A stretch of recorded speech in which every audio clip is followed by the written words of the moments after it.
તો આજે અમે આવ્યા હતા આટલી બ્યુટીફુલ જગ્યાએ. So hello, good morning guys. તો આજે સવારમાં મેં પીધું બહુ બધું પાણી, પછી બનાવવા બેઠી મેં પૌવા. ને મારી પૌવા બનાવવાની રેસીપી તો તમને ખબર જ છે, કેટલી વાર મેં બનાવી નાખેલું છે, કેટલી વાર રેસીપી શેર કરેલી છે. તો બટાકા અને મરચાં, ધાણો, આદુ, લસણવાળી પેસ્ટ સાથે મસ્ત મિક્સ કરીને પછી પૌવા બી મિક્સ કરી દીધા.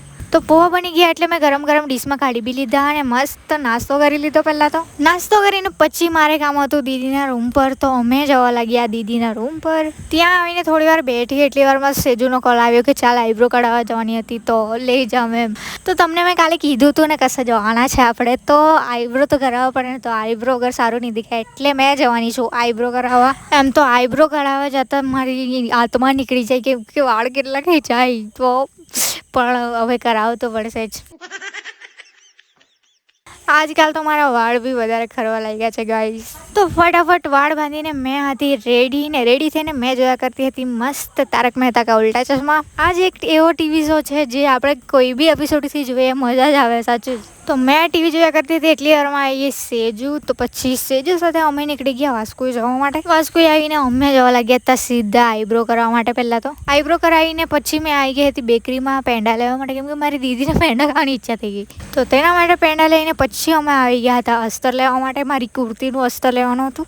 ભાઈ આઈબ્રો કઢાવતા તો મારી આત્મા નીકળી ગઈ. જોની આંખના નીચે સૂજી બી રહેલું છે મસ્ત. મને નહીં કઢાવવાની ઈચ્છા થાય, પણ મારી આઈબ્રો છે ને બહુ જાડી થઈ જાય એટલે મારે કઢાવવું પડે. ને હવે છે ને વરસાદ બી આવવા લાગ્યો તો અમે અહીંયા જ બેસી રહેલા. વરસાદ થોડો બંધ થયો એટલે અમે સેજુ સાથે સામાન લઈને નીકળી ગયા મારા ઘરે જવા માટે, કેમ કે મારા ઘરથી કુર્તી લેવાની છે. પછી મારા ઘરથી કુર્તી લઈને ડાયરેક્ટ જવાનું છે એના ઘરે. તો મારા ઘરેથી કુર્તી લઈને અમે જવા લાગ્યા ડાયરેક્ટ દીદીના રૂમ પર, કેમ કે પેંડા એણે ખાવાના હતા. તો પેંડા આવીને પછી કુર્તી લઈને હું જવા લાગી સેજુના રૂમ પર, સેજુના ઘરે સોરી. એના ઘરે આવીને અમે જોવા આવ્યા હતા સીતાફળ, પણ તે કાચા જ છે એટલે નહીં તોડ્યા. ને મેં જમવા વગર જ ઘરેથી આવી હતી એટલે તમને ખબર જ છે મેં સેજુના ઘરે જમવા વગર આવું એટલે અહીંયા જ ખાઈ લઉં. તો દાળ ભાત ખાઈને અચાનક અમારું પ્લાન બની ગયું કે ચાલ નદીએ જાય મસ્ત ફોટોસ પાડવા. તો મેં એની કુર્તી પહેરવાની છું, તો એની કુર્તી જરાક પેલી કરચલીવાળી હતી તો મેં પ્રેસ કરવા બેઠી હતી. ને મેં આવી હતી મારી કુર્તીમાં અસ્તર અને ફિટિંગ કરાવવા માટે, ને હવે અમે ચાલ્યા છે ડાયરેક્ટ ફોટોસ પાડવા માટે. વાહ. તો કુર્તી પ્રેસ કરીને મેં પહેરી બી લીધી છે. ને કુર્તી કંઈક આવી દેખાય છે, તમને ખબર છે મને બ્લેક કલર વધારે ગમે એટલે એના પર બ્લેક કલરની કુર્તી હતી તો મેં તે જ લીધી. ને એના કપડાં ને મારા કપડાની સાઈઝ સેમ એટલે મને આવી જ જાય એના કપડાં. તો કુર્તી તો મેં મસ્ત ચેન્જ કરી લીધી હતી. હવે થતી હતી મેં તૈયાર. તો ફટાફટ વાળ ઉડવા લાગી મેં. એક તો મેં કંઈ તૈયાર થવાનું સામાન બી નહીં લાવી હતી, તો એનું જ બધું વાપરા આજે તો ફાઇનલી હું થઈ ગઈ છું મસ્ત રેડી. વાળ બી રેડી છે, મારું ફેસ બી રેડી છે, ને કુર્તી બી રેડી છે. તો બરાબર રેડી થઈને અમે જવા લાગ્યા નદીએ. આવું કોઈક વાર અચાનક પ્લાન બની જાય ને તો મજા આવી જાય. ને નદી કંઈ વધારે દૂર નહીં હતી, એના ઘરના પાસે જ છે એટલે અમે 5 મિનિટમાં પહોંચી ગયા નદીએ. ને અહીંયાનું વ્યૂ કેટલું બ્યુટીફુલ હતું તે જો તમે. અહીંયા આવીને તો હવા બી કેટલી મસ્ત આવ્યા કરતી હતી ને વ્યૂ તો એટલું બ્યુટીફુલ હતું ને કે મારાથી રોકાયું નહીં એટલે જલ્દી અમે જવા લાગ્યા નદી પાસે. તો ફાઇનલી આપણે પહોંચ ગયા નદી પાસે. ને અહીંયાનો અવાજ સાંભળવાનો તમને સંભળાવું 1 મિનિટ.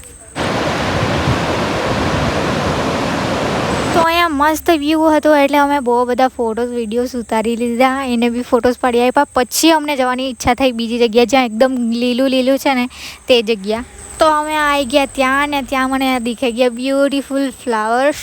અત્યારે ચોમાસું છે ને એટલે જરાક સાચવીને ચાલતા અમે પહોંચી ગયા આ બ્યુટીફુલ જગ્યા. તમે જો આ બ્યુટીફુલ વ્યૂ અમે દૂરથી જ જોયું ને અમને અહીંયા આવવાની ઈચ્છા થઈ ગઈ એટલે અમે આવી ગયા. અહીંયા બહુ જ મસ્ત ફોટોસ આવશે મને લાગતું જ છે. તો પહેલાં મેં પાડી આપ્યા સેજુને ફોટોસ, પછી મેં પડાવતી હતી ફોટોસ અને વિડીયોઝ બી લઈ લીધા થોડા ઘણા.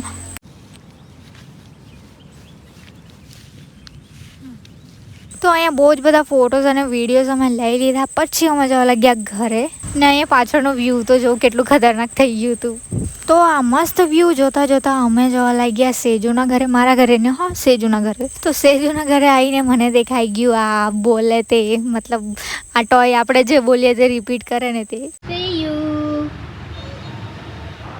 પછી સેજુ મને મૂકવા આવી મારી દીદીના રૂમ પર. મારું ચાર્જર ને એવું બધું દીદીના રૂમ પર જ હતું એટલે મેં ડાયરેક્ટ દીદીના રૂમ પર ગઈ. ત્યાં અમે પેંડા લાવી હતી તે એક ખાધો. પછી મેં જવા લાગી. તો મળીએ કાલે, બાય.